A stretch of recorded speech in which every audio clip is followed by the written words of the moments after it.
Hey, folks. I think I'm gonna take them off. I got too much glare. Hey, everybody. You get me no glasses today. I was like, it's Valentine's Day. I don't want glare. I'm gonna just let you see the Ruby Woo and me.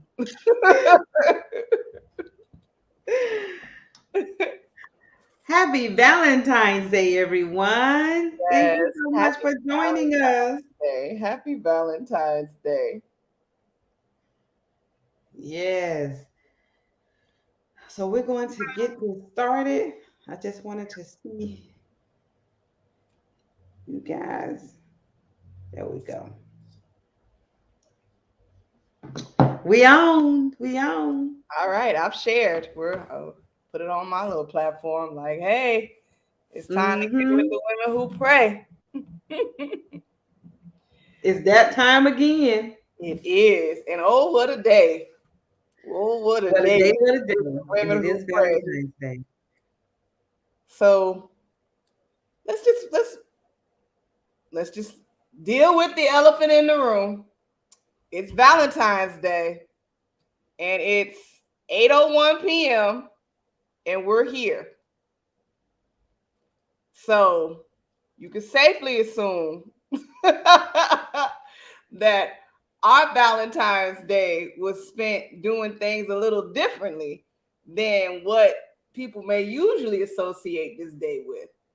And one of the things, in fact, just let me just ask you, because I know I had an awesome Valentine's Day as a single woman. Like, I woke up this morning, did a workout, like I did a dance workout, like I loved on me. I did some like joyful movement, like like found out my knees still got it. Like I was able to get some good dance moves in. Then, I put on a nice little outfit just to, I work from home. So like I've been sitting in the same space. But I found that in celebrating Valentine's Day in a way as to where I made myself my Valentine's and like just committed to doing all these great things really brought me joy. Like I didn't have too many moments where I was like, oh, we should have a Valentine's. Oh, this, that. Like, no, really, really didn't. Like I had a great conversation with people in my life, wished them happy Valentine's Day, um, and kept it pushing. How was your Valentine's Day, or how has it been so far? My Valentine's Day was filled with just that joy, and I had to I think this morning I had to recall that it is Valentine's Day, because I've been practicing that loving on me consistently, Say that. and so today was about love, and that's it, right? It was love is love, whether it's self love or you with a Mm, boo, and unfortunately, some folks are with a boo and still practicing self love because of challenges that's happening in that relationship with the boo. So it's been joyful for me. Woke up late, flew in last night, had a attended an event while traveling about self love. So I was still on a high with that. And it was interesting though, as I did get up and I slowed around, I kind of played music very loud on the Bluetooth and just kind of was joyful in the moment. Actually, the song was joy in the morning or something like that. uh-huh. But it's an upbeat song. And then I sat down to read, but I stretched out. Like I got on the couch and kind of stretched out instead of like my normal. And I just felt, I literally felt the Holy Spirit just it's almost like I could feel God smiling at me, like Yes. I love you, daughter. It was an awesome feeling, and I just sat in it for a while. I I just love I that. just sat in it for a I little love while. that. I I didn't get up. Hmm. I just love the fact that what we're describing are ways of approaching this day. Because if I think about the past, like, maybe 2 years ago, 3 years ago, um, if I had a Valentine's Day, it was like I accomplished something. Like if I had a Valentine and I got a card or I got flowers or whatever, it was like, okay, I succeeded today because on this day, I'm approaching it the way people think I should approach it. Isn't it? Ooh. And so like, but now, like really coming into this blessed life, understanding that I am a woman who prays, understanding that like in season, out of season, I've learned to be content. And I think being able to face this day as a wonderfully blessed single woman out here living her best life, I approach it with a whole like, and I say this to be clear, whether you are with somebody or not, it's not really a matter of proximity to another person. Like freeing yourself from all of the stigma of Valentine's Day is what I think I'm really, starting to like understand like what was so powerful about the day. And like, they don't know, but like we decided we heading to Miami next week. Like sis caught Next week. a flight, not feelings. Like sis caught a Yeah. flight, not feelings. Like we're gonna do some awesome stuff a week from now. And so like I think that was another thing that just had me joyous. Like Keisha, look at how you taking control of your day and your perspective. Like you're working today, but you've gotten yourself a gift, and it's gonna be an amazing gift. Like you paid for an experience a week from now, and not looking at the fact that oh I'm by myself, oh I'm single, oh or wishing any ill will on your ex. I know. But I think even doing that, I think even doing that at this space that you're in, Doc, the space I'm in, and I really do think a lot of people in our Yeah. Get with the women who pray space. I think the space you guys are in though is that when that thought comes up, Mm-hmm. you recognize it as, but he or she doing fine. I'm the one thinking like that. Right. So let me get myself together because they're fine. Now, be it 7 years ago, 5 years ago, some of us just 1 year ago, we Mm-hmm. may not have had that perspective, right? Mm-hmm. Mm-hmm. Mm-hmm. And what was interesting is like when that thought tried to come up today, I immediately cast it out as wicked. Like this ain't got nothing to do with me. Like, do you understand what a covering silence is? Like, and free Woo. game, people, free game. Silence is a covering. Silence is a covering. Like when you don't hear from people, when you not being, folks aren't blowing your phone up, you don't see them. You like silence is a blessing. That is the Woo. protection over you. And if you don't know that, you just look at it as isolation. You may look at it as loneliness. No, that is God's covering because Mm-hmm. God is protecting you from unnecessary foolishness or unnecessary word exchanges or unnecessary feelings. Like that was one of the best things I understood. Like I thought it was isolation, and it's bigger than Valentine's Day. Mm. It's life in general. When I started Mhm. realizing that isolation or silence is the Lord's protection, because Yeah, what He has for you flows to you so naturally, so effortlessly, that if it's not coming to you and you in the will of God, that's protection. it's protection. He gives you the authority to have the sixth sense to know your seasons too. Mhm. And that gives you a level of comfort that you would have never had before in that particular season, because you have a sixth sense to know this is my season or my season is coming. Mhm. And so you're doing what you have to do to get to that season.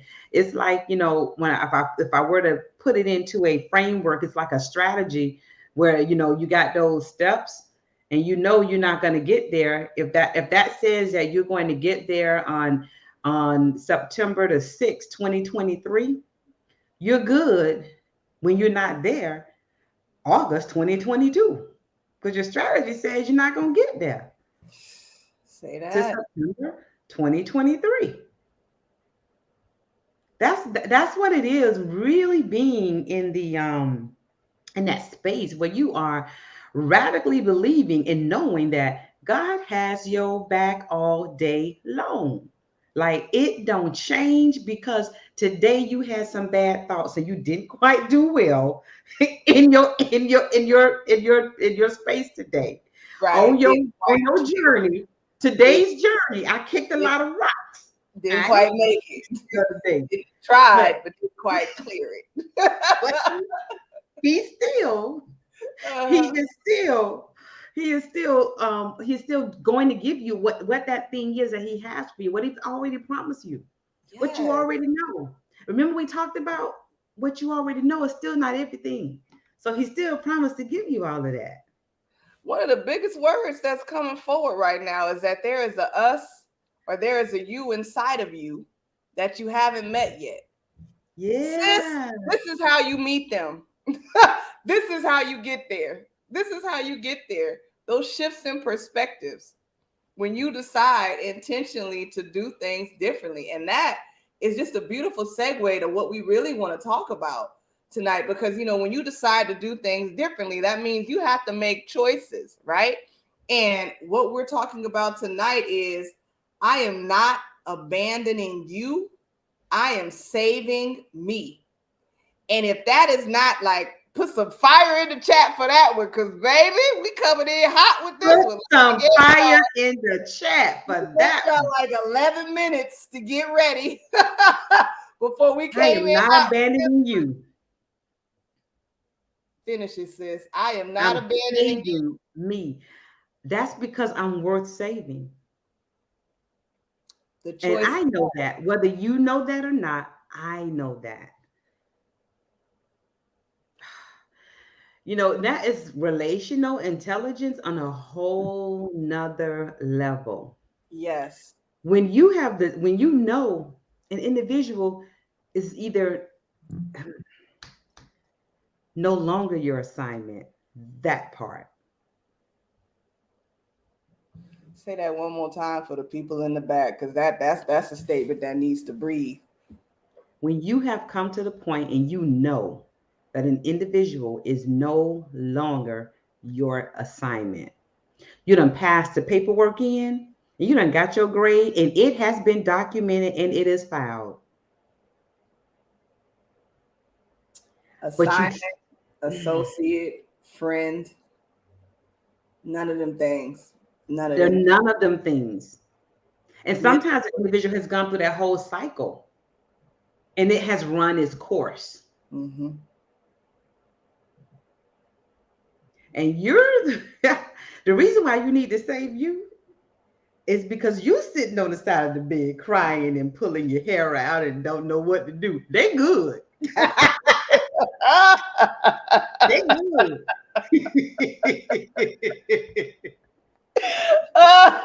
This That's is why the you petty say to laugh, you, y'all. This is the petty laugh. Like, whoo, we telling the truth today. Get, come on, sis. I'm listening. Yes, yes.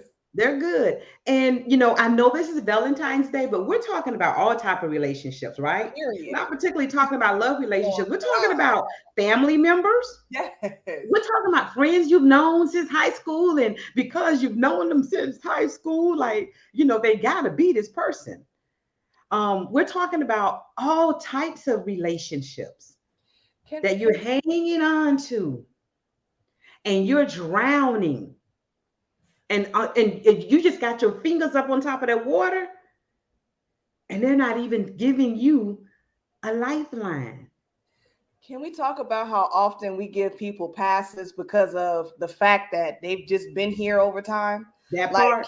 can we talk about the fact that because we knew each other in high school and they've mm, You get a why pass is because of the what? length why is the length of time we've known somebody more valuable and more meaningful than the amount of value they've added to our lives since we've known them?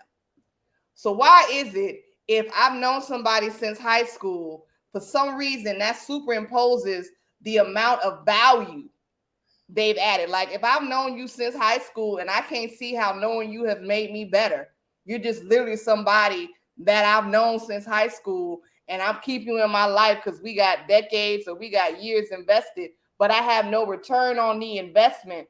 Why am I still investing in them? You don't do that with anything else. And so, like, if you have somebody you may not know as long, what you can look like, if you our relationship, we have not known each other a year yet, but we can look at it and see the amount of value that has been added. I can Yeah. look at my friendships and I'm like, I can tell clearly who has made an impact, who is valuable ground, who is fertile soil. Every time I speak with them, I get an idea, or we refine each other, like iron sharpening iron. Why are Mm-hmm. some of us still friends with dull sticks? If iron, oh, I'm coming in hot. If iron sharpens iron, why are some of us still friends with dull sticks? That mean it can't sharpen the other iron at all anymore. It's incapable.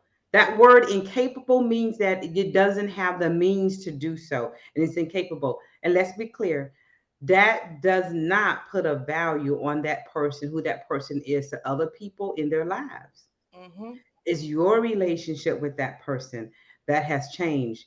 And there's a such thing as that person still remaining a friend, but they're not in the nucleus of your space anymore. Absolutely. That you also, be quite honest with you, you're also not sharpening their iron. You know why? Because you're giving it all away. You're not learning from each other. It is not reciprocal. So you're really not sharpening their iron. You are not sharpening. You're not sharpening each other's iron. You're both holding on to when we were in ninth grade, when we were in elementary school, etc. And for friendships that are still like that, that is awesome, wonderful. I mean, it's supposed to be that way if it's still that way. So we're not advocating just because you know someone a long time, you need to rethink it. We want you to inspect the fruit. If you've known somebody a long time and you could see how they're adding value, how that iron is sharpening iron, then it does not apply to this Yeah. analogy. If you know somebody and there is a dull stick, you can't sharpen iron with a dull stick. All you can do is damage the stick and waste your efforts and your time in trying to sharpen the other thing, right? And when you Yeah. think about it, like when you look at the tensions that occur in those type of relationships, you know you're in a dull stick situation when your ideas, when your walk with God, when the things you're chasing after fall on deaf ears or cause irritation or cause resentment or cause you to feel isolated, or they want to talk about things that are at a much lower level than where you want to go. Eventually, you're either going to get dull and that iron's going to get rusty and you're going to start settling for what you go for, or you're going to damage that relationship and that thing's going to fall apart because you can't keep hitting a dull stick with iron. Yeah, you see where I'm going. Mm-hmm. And I remember, this is how much we are in alignment, women in alignment, get with the women who pray. So I have on my email list, sir, I sent out a weekly power truth. Last Wednesday talked about those long-term relationships. I just thought about it as Doc Keisha was providing some insight. And I titled it, that song a long time ago, people used to, not, I don't know how long it was, but people used to get out the car and dance to it. Kiki, do you still love me? I don't know who it by. Kiki. Drake. Okay. Okay. Yeah. See, yeah. But anyway, there's a line in it. Kiki, do you still love me? So the line, the subject line was, are you still waiting for Kiki to respond? But it was talking about long-term relationships. You're asking Kiki if she still love you when your ideas are met on deaf ears. Yeah. When she never has time to show up at things that are very important to you. So there was a list of things that I had them to think about when it comes to the relationship dartboard, because I talk about it quite often. That just because someone was in the bullseye, that doesn't mean they remain in the bullseye of your relationship board. If there is no reciprocal value in that Child. relationship, you get to move them out of the bullseye. You get to do that. Keyword is get, not have to. You get to move. That's your relationship.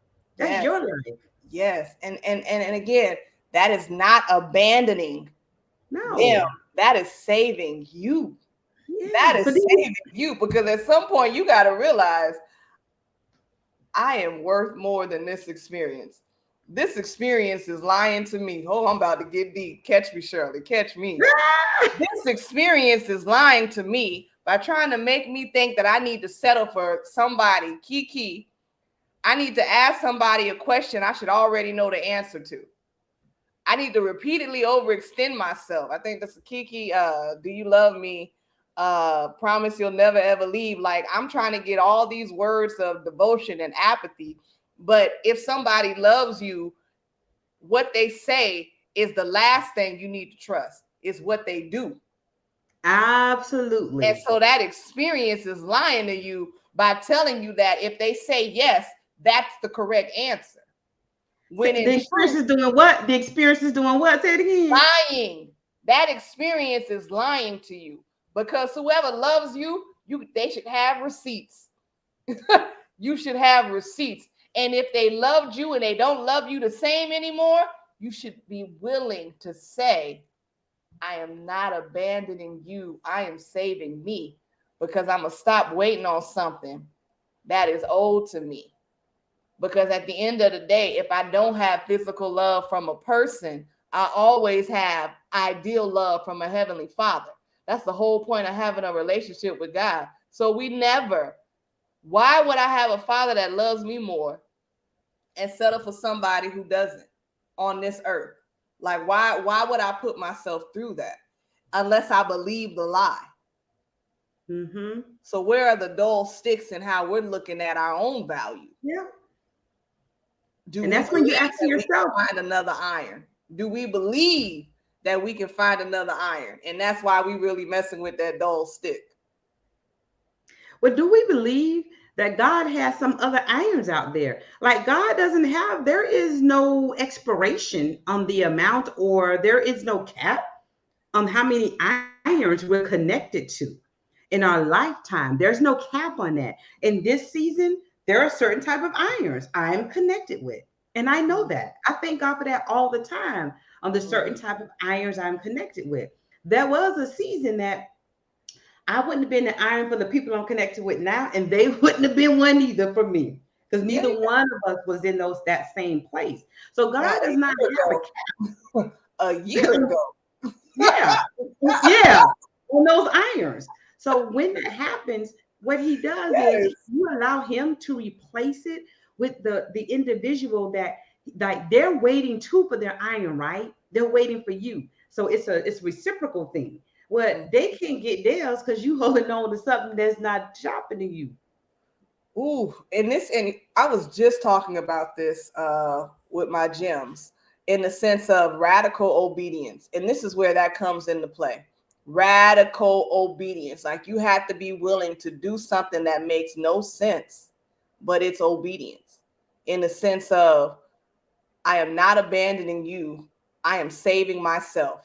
So Mm-hmm. I'm going to put myself in a situation where you may not understand why I'm pulling away. Or even if I tell you, like, listen, I need to focus on me. I need to sharpen myself. There's some things I'm processing through, and I can't be there for you like you used to. Or I can't stay on the phone and listen to you. Like, I can suggest some outstanding mental health, experts. I can, share some YouTube videos. I can share some sermons with you, but I'm in a season where I got to focus and being okay if they decide to take that as abandonment Say it because again. you decided I'm going to save myself. Like, even if it risks ruining this relationship, I've already identified that it's not sharpening me. We're not going to call them wood. We don't know what that situation is, Yeah. but Mm-hmm. it's not sharpening me. Mm-hmm. And in my explanation of me choosing myself, it may not go over well because you've gotten used to me always self-sacrificing. Yeah. And I got to be okay with that because I'm finally willing to be radically obedient enough to save myself, even if it looks like I'm abandoning you. And true friendships, because I got some day ones like that. I have some middle school and high school, a couple, two. When I say a couple, really two, that's like that. But throughout the years, when I'm really engaged in something in a project, I don't have to explain actually. Mm-hmm. I don't answer the phone right then and there. They know I'm gonna call them later, and they're good when we talk. Now, if it's something that I do need to know, I know that based on the fruit that they've already shown me over the years, right? I already know that, so I don't even have to have an explanation where, I'm in this season when I'm doing this with that type of day one. Everyone else, most of the time, they don't even know they're not in the dartboard no more. But guess Mm-hmm. what? Because I still love them. When they see me, when they talk to me, they still feel the love. So Mm-hmm. I don't particularly have to explain it. You might, but I don't particularly have to explain it because I'm always the same person. I'm just right now in a season that I have to be radically obedient. And there's a question, and that's a good question here in the chat. What if the other person is being sharpened, but you're not? This is when you reevaluate. Cleo, that's exactly the answer to that. Because if they're being sharpened by you and you're not, again, that doesn't mean you don't love them. That means that in order for you to get to that season where God needs you to get, and for that iron that God is calling to you, who's waiting on you, but because you're in that space, it's going to be important that you reevaluate that, put that person out of the bullseye to the other dot board, maybe toward the center, toward the bigger part of that dot board instead of that center, so that you have room for another iron that's going to really, that you'll be able, it's reciprocal, iron and sharpening iron. And I just want to go one step deeper in the sense that this is one of those perfect situations where that statement is so profound. I am not abandoning you, I am saving me. Even in the question that was phrased, like, what if the other person is getting sharpened? That has nothing to do with you. Mm-mm. The focus is on what is sharpening me. And if I'm not being sharpened, it doesn't matter who else is being sharpened. That's why we have a heavenly Father. Yeah, I am not the only source of their, refinement. There's a refiner's fire. I am the most convenient source for their convenient. sharpening. And And for them, and so for the sake of where we're going with this dialogue, I think the deeper thing is beyond the question. And Cleo, thank you so much for helping direct the conversation here. I think there's an opportunity in our prayer lives to pray that we start to free ourselves from these mental strongholds that tell us that we have to be a doormat, that we have to come second, that we have to self-sacrifice our refining period, our iron that sharpens iron, because we're here to be used for somebody else. it's reciprocal. We're here for each other. I'm not here to be used by anybody, and no one's here to be used by me. It is reciprocal. It was not meant for, we're here to serve, but that means that we literally serve to depletion and dullness. That's not what that means at And all. When you're serving to depletion, you're not serving. Because if you're giving everything you have, then you're doing nothing for that person and you're doing nothing for you. So you're not serving you or them when you're depleted. don't get comfortable with the whole, and I'm saying this as a woman of God, so come at me if you feel some kind of way, but I say it and I mean it. Don't blanket that self-sacrifice with I'm doing it unto God, because it was never God's plan that we be unequally yoked. It was always God plan. Like, God is, if you look at nature, the rain falls from the sky, hits the ground, plants come up, feed the air feeds the cloud, like everything gives back. And if you want to go even deeper, a tree, a tree grows up, has seeds, go back into the ground. The nutrients, when the leaves die, it gives those nutrients right back into the soil. Like, everything gives to everything else. Why on earth have we allowed, again, this situation is lying to me by telling me that I shouldn't be getting anything back? And I'm not saying, like, using people, but I'm saying this should be a mutually beneficial exchange. I'm Yeah. in a season where every person in my life that's in my inner circle pours into me at the level or higher that I Mm-hmm. pour into them. And because I spent so many years rubbing up against sticks, pouring into people, being depleted, being drained, I understand the difference now. And I Mhm. understand all the years I allowed myself to be lied to because I thought that I'm just different. There's just not a lot of people that are as deep as me. Like, I'm just not going. I'm not going to run across people that can pour into me at the level I'm pouring into them. No, that's a lie. That's a lie. That's a It's lie. a lot all That's day a lie. Don't long. fall for it. Don't fall for it. To give and to give and to give. Now, I'm Woo. not saying that God can't have you in a particular, but that's you and God, and you know that. If there is a don't make sense where he does have you aligned, it seems as though you're giving, and this is something, this is a rock that's not producing water, it's not producing anything, and you're giving, but you have a relationship with God, and you heard him quite clearly. That could be radical obedience, because that rock, it's God we're talking about. That rock has the ability to transform right in front of your eyes into a whole bridge for you. But that's when you got to know your relationship with God for that, in order to say, and he's not going to have you. I believe, I'm not God, but I believe it's not going to be years on top of years on top of years, and you don't see any sprout. You don't see anything. Like, he's going to keep, because you're human. He knows you're human. God would give you some little guidance along the way that you're still on the right path itself. Listen, sis. I don't play words. I don't mince words. If you don't have peace, it's not God. That's exactly. It's She that said it simple. just Like like that. I don't play them. I don't Hmm. look. Dr. Keisha don't play that. If I can't back it up in scripture, I'm not gonna be confused about it. If I don't have peace, love, and a sound mind in the midst of dealing with a rock, that's not God. Because Mhm. God will always confirm His word. There are, yes, you go through seasons. You can look at there are people in the Bible. What was it? Who was it? Hosea, who had to marry a harlot. Who was that? Yes. And It was Hosea. Yeah, it was yeah, Hosea. because Hmm. God wanted him He to wasn't doing understand. nothing for him. Hmm. He wanted him to understand how God's heart is heavy with loving the children of Israel. During that whole experience, God was right there with him. Yes.